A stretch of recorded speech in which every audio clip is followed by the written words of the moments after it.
Welcome back to Screensavers. I'm Leo Laporte. Coming up in this half hour. Isn't she cool? Do you like Elvira?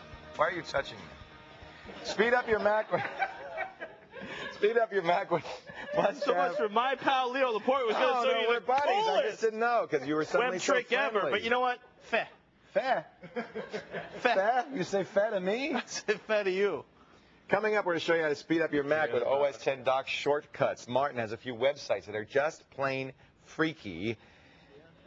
I don't know. I think we're going to cause whiplash for people because they were watching Elvira, and all of a sudden we're going to probably do one of the most geeky things we've ever done. This is excellent. Does your website contain sensitive information? Yes. Photographs you don't want everyone to see? Yes. Heck yes, in your case. Heck yes. Stuff you don't want to share with the world. You know why I did this? Because my daughter, my 10-year-old daughter, has a little bit of a website, and she says, but Daddy, I want to password protect it so the geeks from my school can't get in, but only my friends can get in. Okay. Geeks being boys. Right. She only wants her girls' friends to get in, but no boys to get in, right? The sophisticated technologists. Exactly. So, The geeks. there are three different kind of main ways to password protect a website. One of them's tricky but effective. One of them's a little hard but a little less secure, and one of them's very easy to do but totally insecure. Which one's that? That's the JavaScript one. So we're going to start with using Apache's built-in capabilities. Okay. Then we're going to show you how to do server-side scripting using CGI. That's the medium hard. And then the easiest, which is just putting something in a web page with JavaScript. But that's not very secure, but I'll show you how to do all three. Show us the Apache. This is if you're using Apache, and most websites are, this is a really very effective way to secure a website. Apache in its config file, we're looking at my Apache config file right here. Apache in its config file has directives about how different directories should be handled. I mean, that's what a lot of what Apache, the web server, is doing. We're going to look at one particular directory right here. This is the Leoville directory. And right in here, this says... There's no passwords in here. No, you're safe. My daughter said the same thing, ironically. This portion right here is saying that my website lives in this public underscore HTML directory. And this is the key phrase there, allow override all. That means that in each directory, I can put an additional access control file that Apache will check before offering web pages up. If it looks at that file and says, oh, this is a password protected directory, it'll pop up automatically a password dialog box, and it will not let anybody in unless they put the right password in. Okay. So we've got to make sure we add this capability. If you don't have access to your server config files, which most people don't, then you'll have to ask the sysadmin to do that. Just say, I want to enable .ht access, okay? .ht. And that's what we're going to do. Now then, when you do that, you create in the directory. This is the directory I have. See, in this directory, it's the transfer directory. I have stuff that I don't want anybody to get, like these are timesheets, time off requests. I've got software in there. This is stuff I put online so I can get it from any computer. But I don't want anybody else to get this. So what I've done is you create a file in here called .ht access. The dot means it doesn't show up in a directory listing. That's all. There it is. Very simple text file. Whoop, did you see that? Go up a little bit. It disappeared because there it is. I counted it.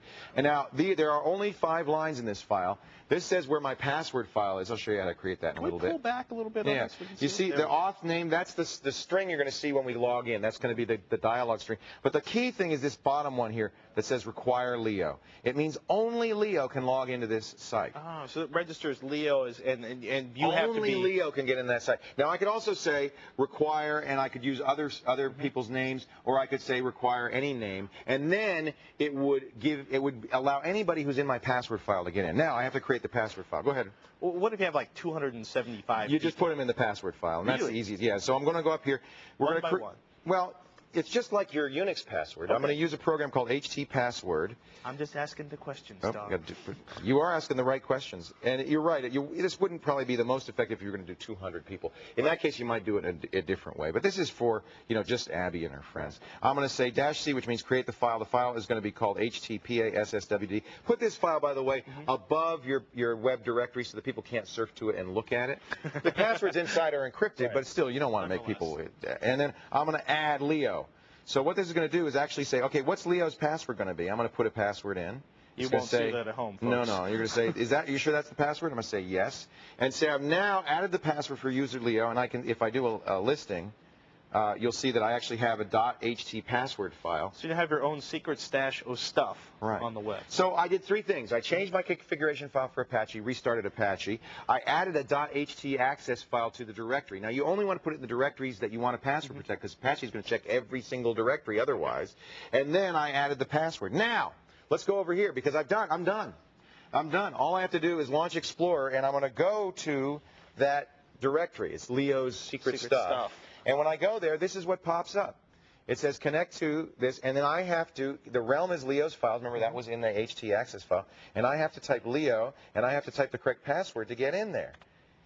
Oop, if I type it wrong, which I did, it's going to say you're not allowed in. If I type it right, I'll see Leo's secret files. Very nice. Okay, this is the most secure.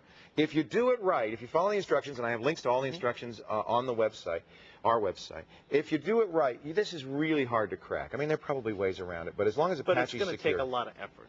Yeah, this is how the big guys do it. There are other ways to do it. The second best way is with server-side scripting, or CGI scripting. That means using Perl or PHP and writing a program that's run by that page. You don't have to write these programs yourself. So that's something I can cut and paste into a web page. Exactly, and I've got links to a number of pages. I don't know what's going on here. There we go. I've got links to a number of pages on our website, including this one. This is about.com's Perl site. And if you go through here, they actually have a listing for some commercial and some free password programs that are very effective at keeping people out of your site. This works. Here's one that's free. This works. It's effective because it uses CGI. If the script is written properly, it's just as effective as HT access. They said there was a third one. Yeah, it's less secure. That's using JavaScript. The reason that's insecure is the password itself is in the source code of the web page. Now, they can do all sorts of things. I'll give you an example. All you got to do is view the source of the web page. Exactly. Here's one. This is actually a pretty good one, Gatekeeper.